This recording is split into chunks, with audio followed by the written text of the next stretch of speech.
Olá a todos que nos assistem.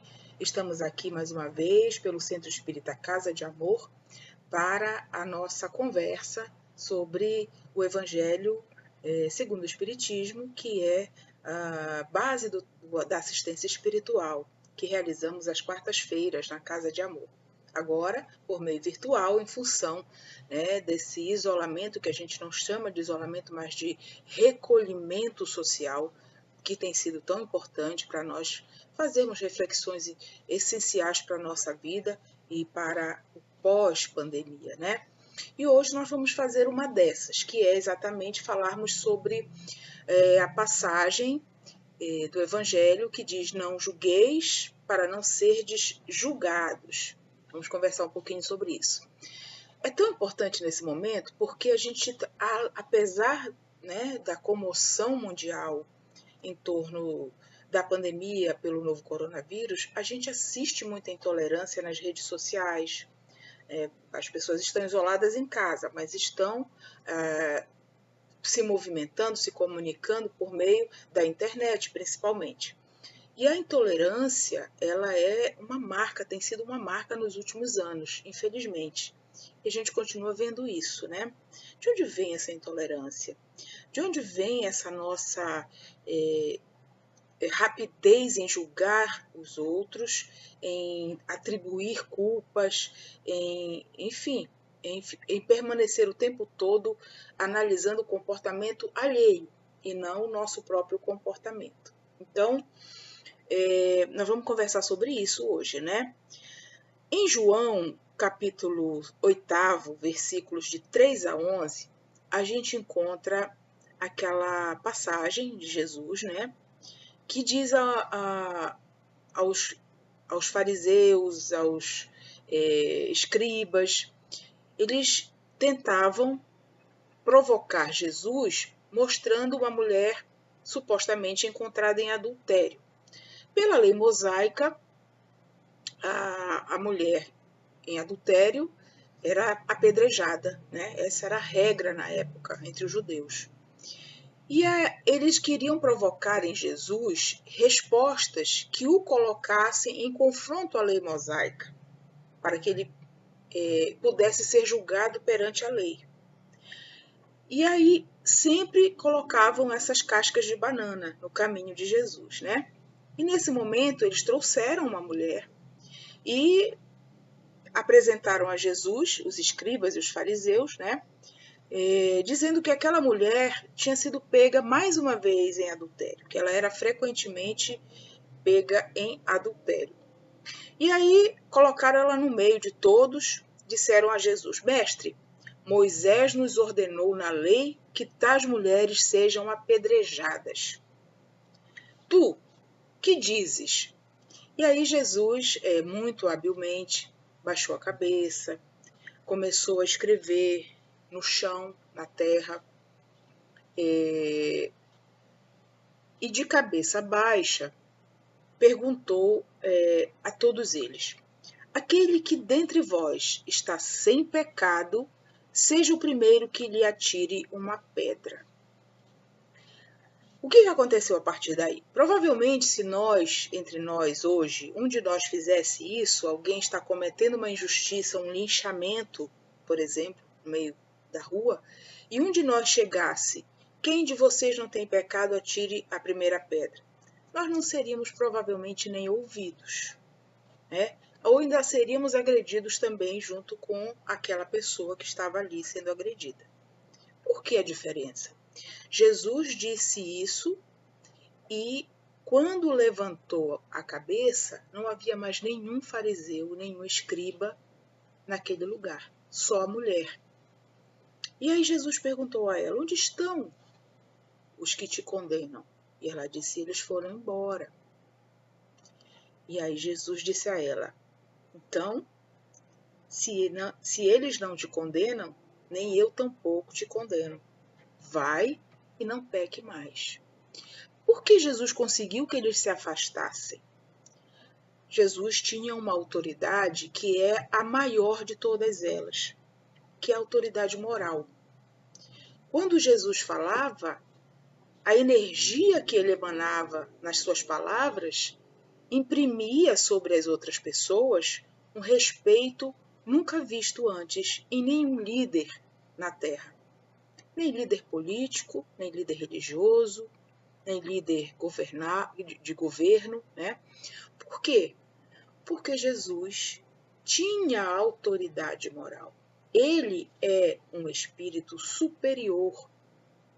E ele, ao dizer aquelas palavras, ele emanava credibilidade naquilo que ele dizia. Pois bem, quando a gente encontra em Mateus, capítulo 7, versículos 1 e 2, não julgueis para não serdes julgados, a gente vai se deparar com essa questão, né? Porque com o juízo que eu julgar os outros, eu vou ser julgado, o mesmo juízo. E com a medida com que eu medir as ações alheias, eu também vou ser medida. Então eu tenho que pensar qual a minha autoridade moral para proferir tal julgamento. Isso vai de todo tipo de relação, desde as nossas relações em casa com os filhos, né, as nossas relações profissionais e agora principalmente nas redes sociais. Porque a gente vê muita gente criticando, né, a corrupção, por exemplo, as atitudes dos políticos. Ok, nós somos cidadãos, temos que fazer, sim, a censura educativa àqueles que nos governam. Mas será que nós estamos também olhando para dentro de nós, da nossa conduta? E se nós não faríamos o mesmo se estivéssemos naquela condição? Porque se eu condeno o corrupto de milhões e no meu cotidiano acho certo, perdoo, passo a mão na minha conduta irregular no trânsito, na minha conduta irregular na fila, né? Se eu dou um jeitinho para conseguir aquilo que eu quero de forma mais fácil, sem respeitar as prioridades. Então, eu corrompo. Se eu corrompo, como que eu tenho autoridade moral para condenar o outro que corrompe? É nesse sentido que a gente precisa ter atenção ao que condenamos e como condenamos, né? Aí a gente vai se fazer essa pergunta. Vamos trocar em miúdos essas informações, né? Essa máxima, ela nos faz pensar sobre a indulgência. Que a indulgência, ela é um dever nosso. A gente precisa desenvolver a indulgência, né? Porque a gente vai precisar dela na vida, em vários momentos. E se a gente não é indulgente com o próximo, a gente não vai ter quem seja conosco também quando nós errarmos. E nós vamos errar. Infeliz daquele que acha que não vai errar, que é perfeito, que não tem defeitos, né? Que já atingiu um patamar de pureza, de conduta reta. Neste mundo em que nós estamos vivendo, é porque ainda não caiu em si. Todos nós erramos e todos nós vamos errar, né? Então, a gente precisa não condenar os outros desculpando a nós mesmos. Não condenar os outros sobre aquilo que nem nós ainda resolvemos em nós. Nem nós ainda superamos, né? Antes de reprovar uma falta de alguém, a gente tem que considerar se essa mesma reprovação não pode nos ser útil, não pode caber a nós. Então, nesse momento entra a capacidade reflexiva. Antes de eu, de forma impulsiva, digitar nas minhas redes sociais críticas ácidas, palavras pesadas, ofensivas, seja lá a quem for, eu preciso olhar para dentro de mim. Eu tenho autoridade moral para falar sobre esse assunto, sobre esse tema? Aí sim, a partir daí a gente faz o filtro da nossa censura educativa ou não, né? Se ela está sendo educativa ou não. A indulgência, ela é um dos sentimentos mais elevados que pode ser desenvolvido nos seres humanos. O que é essa indulgência, né? O que ela é? O que ela representa para nós? Ela se caracteriza pela compaixão. Quando a gente olha alguém cometendo um grande erro, a tendência natural é nós sentirmos raiva, repulsa, ódio, né? Sentimentos ruins. Quando a gente começa a compreender que nós também cometemos erros, que estamos todos no mesmo barco, aprendendo, nos melhorando, alguns um pouco mais adiantados, outros ainda empedernidos, né, no mal, mas estamos todos a caminho da luz, todos aprendendo de forma mais fácil, mais difícil, pelo ensinamento, pela dor, mas estamos no mesmo caminho, né? Então, quando a gente começa a compreender isso, olhar para dentro de nós antes de condenar o outro, aí a gente começa a desenvolver a compaixão. É a lei de causa e efeito. Então, a gente sabe que aquela pessoa, quanto mais erros comete, quanto mais se afunda no erro, mais se compromete perante a lei divina. E aí nós podemos desenvolver por ela a compaixão. E a compaixão, então vou passar a mão na cabeça, vou aplaudir. Não, não é isso. A compaixão é quando você desenvolve por ela, além da reprimenda, a compreensão de que ela vai sofrer as consequências dos seus atos. E que eu não preciso me arvorar de juiz, não sendo e não tendo autoridade moral, né? Aí a gente começa a desenvolver a indulgência pela compaixão, né? Então, a compaixão ela se caracteriza pela demonstração pelo próximo e pela demonstração de compaixão pelo próximo e pelas imperfeições do próximo. É quando a gente aprende a censurar as atitudes da pessoa e não odiar a pessoa. Difícil, né? Mas a gente precisa desenvolver essa capacidade. Censurar uma atitude errada que está prejudicando uma coletividade, prejudicando alguém, nos prejudicando, mas não desenvolver por aquela pessoa um sentimento negativo, um sentimento de ódio, de raiva, porque esse sentimento vai nos levar a cometer erros também. Então, permite que a gente perdoe as ofensas com mais facilidade. A gente vai desenvolvendo a capacidade de perdoar, né? Que a gente seja tolerante, né? Que a gente tenha a capacidade de se colocar no lugar do outro. Imagina se eu estivesse no lugar daquela pessoa cometendo um erro atrás do outro, me afundando em dívidas com a lei divina, prorrogando ao máximo o meu prazo de me ajustar a essa lei, e aí eu estaria em maus lençóis. Como eu gostaria que agissem comigo? Que me empurrassem para o precipício ou que me ajudassem, de alguma maneira, a acordar, a despertar para as verdades divinas, a despertar a minha consciência para que eu compreenda, que eu enxergue o que eu estou fazendo de errado, né?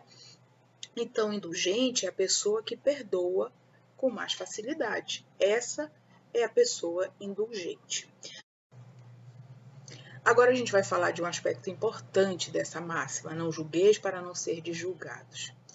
É que a gente, às vezes, tem a tendência a interpretar as palavras ao pé da letra, né? Então, assim, a censura de conduta alheia pode ter dois motivos. Uma é reprimir o mal, a outra é desacreditar a pessoa. O que eu estou fazendo?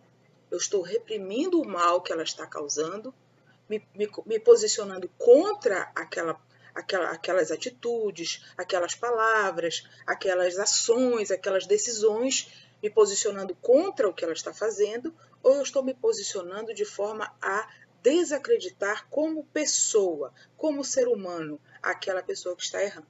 Tem uma diferença muito grande. E a gente vê e faz, muitas vezes, a mistura disso tudo. Ao criticar o ato, desqualifica o ser humano, né? Então, este último motivo, esse motivo de desqualificar o ser humano, ele decorre da maledicência e da maldade que ainda existe em nós. Então, nós deitamos e rolamos em cima daquele que já está mais endividado do que o necessário. O primeiro pode ser louvável. Censurar de forma educativa, eu não concordo com essas atitudes, eu discordo do procedimento de determinado político, de determinada pessoa, eu discordo disso e eu vou pontuar francamente, fraternalmente, com palavras elucidativas, por que eu discordo. Isso é uma coisa, eu estou fazendo uma censura educativa a partir do meu ponto de vista. Mas a partir disso, eu começar a desqualificar o outro como pessoa, como ser humano, com piadas, com comentários jocosos, com ridicularização, é um outro departamento. Isso aí eu estou usando de maledicência, de maldade, né? Então, dessa reprimenda educativa pode resultar um bem. E porque resultando num bem, ela combate o mal. Então, Jesus não era contra combater o mal, muito pelo contrário, né? Jesus, inclusive, foi bem rigoroso contra atitudes que ele considerou erradas. Então, não se deve tomar, no sentido absoluto, ao pé da letra, o princípio não julgueis para não ser julgados. Então, não julgueis para não ser julgados não significa nos tornarmos omissos perante o erro. Muito pelo contrário. É preciso educarmos a nossa forma de censurar o erro. É isso que Jesus quis trazer para a gente, né? Jesus não proibiu que a gente reprovasse o mal. Olha só, ele mesmo foi bastante rígido, né? Vamos dar o exemplo dos vendilhões do templo. Jesus foi bastante rígido ao expulsar as pessoas que utilizavam o templo de orações para vender, para fazer comércio, para fazer daquilo ali um meio de obter lucros. Será que a gente vê isso ainda hoje nos templos?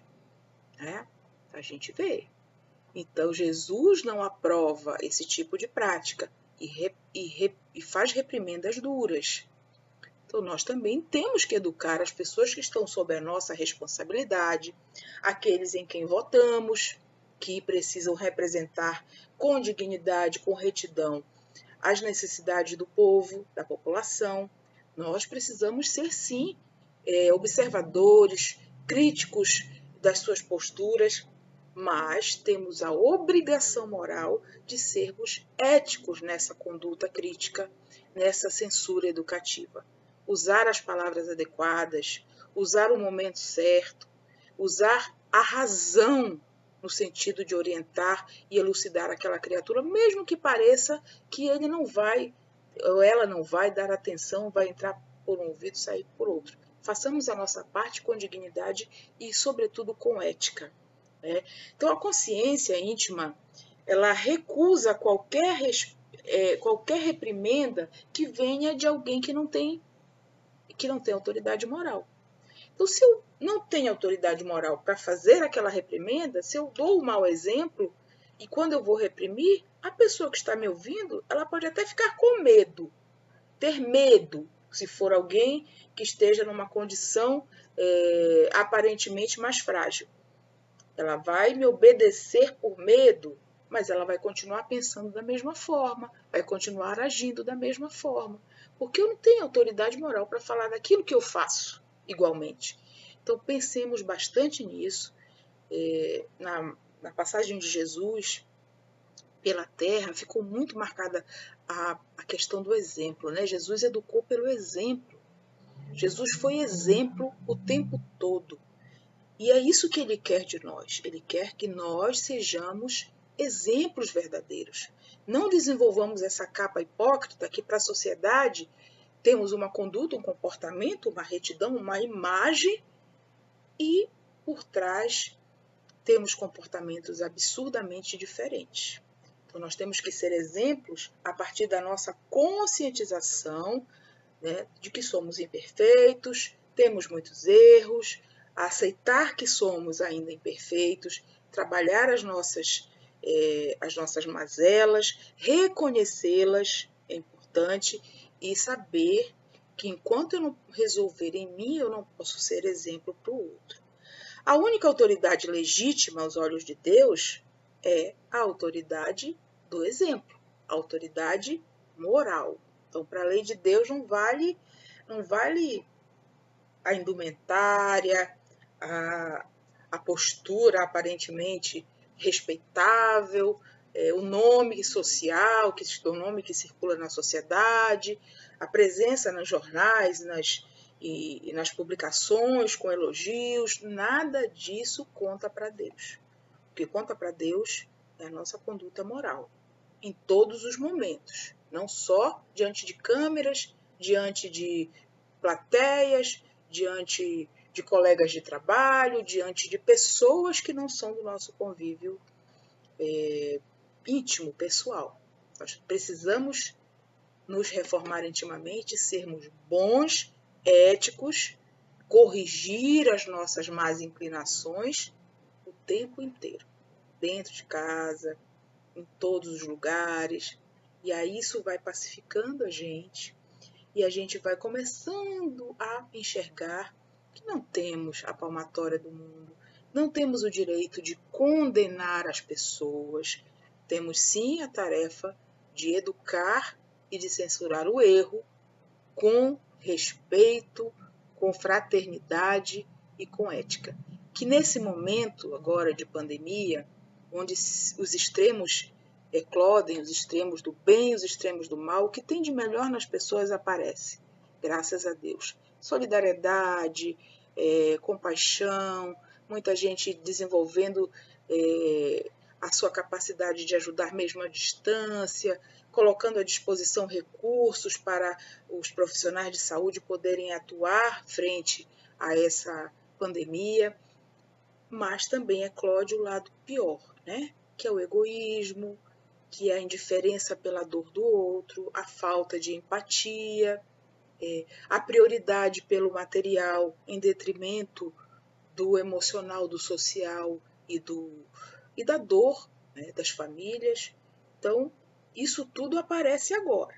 Eclodem as coisas, o pior e o melhor das pessoas, e a gente, no meio disso, a tendência é sair julgando, colocando o dedo, falando, escrevendo nas redes sociais, tudo que vem na cabeça, sem refletir, sem pensar em nós mesmos, nas nossas condutas pessoais. Então é um momento para a gente também refletir sobre isso. Vamos sair melhores dessa pandemia, porque ela vai passar. Aquilo que tiver que acontecer esteja escrito nas leis de Deus, esteja acordado nas reencarnações de cada um de nós, nos planejamentos reencarnatórios, vai acontecer. Mas nós vamos passar por isso. E que sejamos melhores, tanto nós que estamos encarnados, quanto os irmãos que desencarnaram ou que ainda vão desencarnar, porque a vida não acaba. A vida é eterna. Nós estamos aqui agora no plano material, amanhã podemos estar no plano espiritual, daqui a alguns anos de volta ao plano material, mas façamos isso nos esforçando para sermos melhores.